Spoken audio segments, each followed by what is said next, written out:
जय हिंद स्टूडेंट्स, मैं नीतू शर्मा आप सभी का अपने आज के इस वीडियो में स्वागत करती हूँ। बच्चों, आज हम रीतिकाल के अलंकारिक कवि पद्माकर जी द्वारा रचित तीसरे कवित्व की सप्रसंग व्याख्या पढ़ेंगे। जैसा कि आप सभी को पता है, संदर्भ जब आप लिखेंगे तो आप लिखेंगे जैसे कवि और कविता का नाम। तो संदर्भ लिखते समय आप हमेशा यही लिखेंगे कि प्रस्तुत यह जो कविता है, तो प्रस्तुत कविता हमारी पाठ्य पुस्तक अंतरा भाग 2 में संकलित पद्माकर जी की कवित्व से लिया गया है।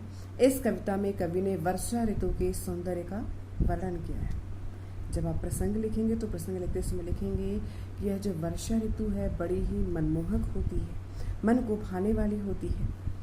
इस ऋतु में भंवरों का गुंजार, मोरों की केकी तथा बादलों से जल के रूप में प्रेम की बरसात और भी सुहावना लगता है। ठीक है, तो चलिए कविता की अब हम व्याख्या पढ़ते हैं। लेकिन इस व्याख्या को पढ़ने से पहले पाठ में आए जो कुछ कठिन शब्द हैं, उन कठिन शब्दों के अर्थ को भी हम पहले जान लेते हैं। शब्द है जैसे भौरन। भौरन शब्द का अर्थ होता है भौरी। दूसरा शब्द है कुंजन। कुंजन शब्द का अर्थ होता है उपवन। नेक्स्ट है मंजुल। मंजुल शब्द का अर्थ होता है सुंदर। मलारन। मलारन कहा गया है राग मल्हार जो गीत होता है उसके लिए। गावनो लगत है जिसका अर्थ होता है गाते हुए प्रतीत होते हैं। नेक्स्ट है गुमानहु। गुमानहु शब्द का अर्थ होता है रूठे हुए, अभिमान किए हुए। मानहु अर्थात मान करे, अभिमान करे। प्राणहु प्राणों से भी प्यारा। शोर। शोर शब्द का अर्थ होता है शोर, आवाज करना। इसके साथ है चहुं ओरन, चारों ओर। हिंडोरन। हिंडोरन शब्द का अर्थ होता है झूला। छावनो लगत है, छाने लगता है। नेक्स्ट शब्द है आपका नेह। नेह शब्द का अर्थ होता है स्नेह या फिर प्रेम।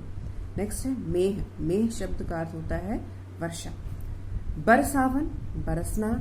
झूलीबो शब्द का अर्थ होता है झूलना।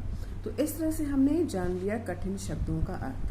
चलिए कविता पर चलते हैं। कविता है भंवर को गुंजन, बिहार बन कुंजन में मंजुल मलारन को गावनो लगत है। वर्षा ऋतु बड़ी ही मनमोहक है, चारों ओर खुशियों का वातावरण है। तो ऐसे में कवि इसी का वर्णन करते हुए अपने इस कवित्व में कहता है कि वर्षा ऋतु में बाग बगीचों में, वर्षा ऋतु के आने पर बाग बगीचों में भंवरे जब गुंजार करने लगते हैं तो उस भंवरे के गुंजार को सुनकर ऐसा प्रतीत होता है जैसे मंजुल मलारन को गावनो लगत है। कि यह जो भंवरे हैं, मलारन मंजुल शब्द का मैंने आपको पहले बताया था सुंदर, कि भंवरे सुंदर राग मल्हार गीत गा रहे हों, ऐसा प्रतीत होता है जैसे यह जो भंवरे हैं गुंजार करते हुए भंवरे ऐसे प्रतीत होते हैं जैसे वो कोई सुंदर राग मल्हार गीत गा रहे हैं। ओके, नेक्स्ट है कहे पद्माकर गुमानहु तय मानहु तय। कहे पद्माकर गुमानहु तय मानहु तय, प्राणहु तय प्यारो मन भावनो लगत है। ऐसे में कवि कहता है कि कवि पद्माकर कहते हैं कि वर्षा ऋतु में यह जो नायिका है, नायिका को अपना, हर नायिका को अपना प्रियतम प्राणों से भी प्यारा लगता है। तो ऐसे में कवि कहते हैं कि इस ऋतु में, श्रावण के इस ऋतु में, वर्षा ऋतु का चूंकि आगमन हो चुका है, तो ऐसे में कवि का कहना है कि यह जो नायिका है उसे अपना प्रियतम प्राणों से भी प्रिय है। तो ऐसे में अपने प्रियतम का मान करना, अभिमान करना, गुमान करना बड़ा ही अच्छा लगता है, चाहे वो रूठा ही क्यों न हो, है ना। अभिमान किए, मान किए क्यों न बैठा हो, तब भी वो कैसा लगता है। प्राणहु तय प्यारो मन भावनो लगत है। और उसका प्रियतम उसे प्राणों से भी प्यारा, मन को भाने वाला लगता है। ठीक है, आगे चलिए। मोरन को शोर घन घोर चहु ओरन, हिंडोरन को वृंद छवि छावनो लगत है। ऐसे ऋतु में मोरों का शोर करना, घनघोर शोर, तो जब आवाज करते हैं तो कवि कहता है कि मोर जब शोर करते हैं तो ऐसा होता है उनका जो घनघोर शोर करना है वो चारों ओर छा जाता है। अर्थात सब ओर मोरों की आवाज उनकी जो केकी है वो सुनाई पड़ती है। हिंडोरन को वृंद छवि छावनो लगत है।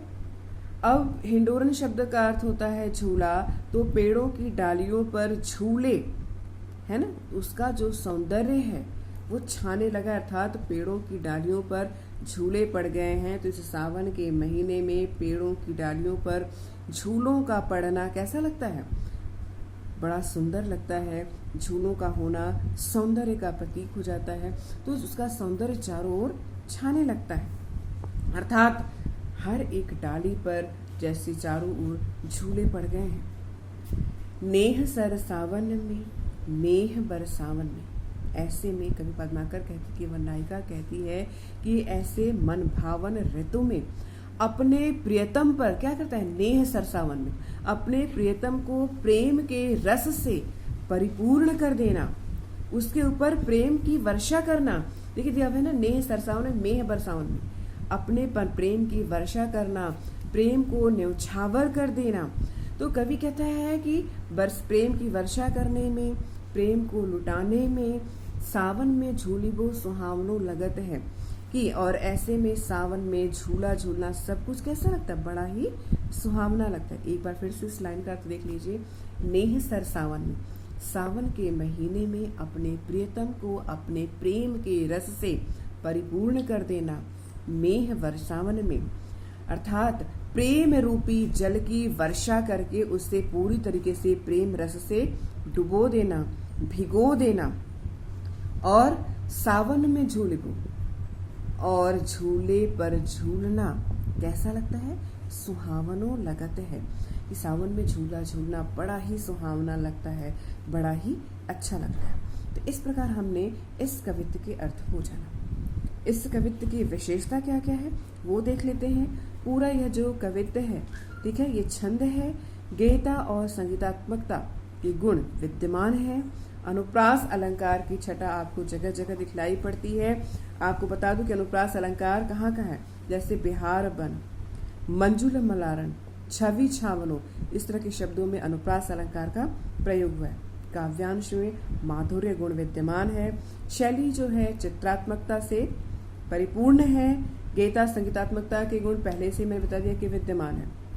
तो इस प्रकार हमने आज कवि पद्माकर के इस तीसरे कवित्व के अर्थ को जाना। आज के लिए बस इतना ही। जय हिंद।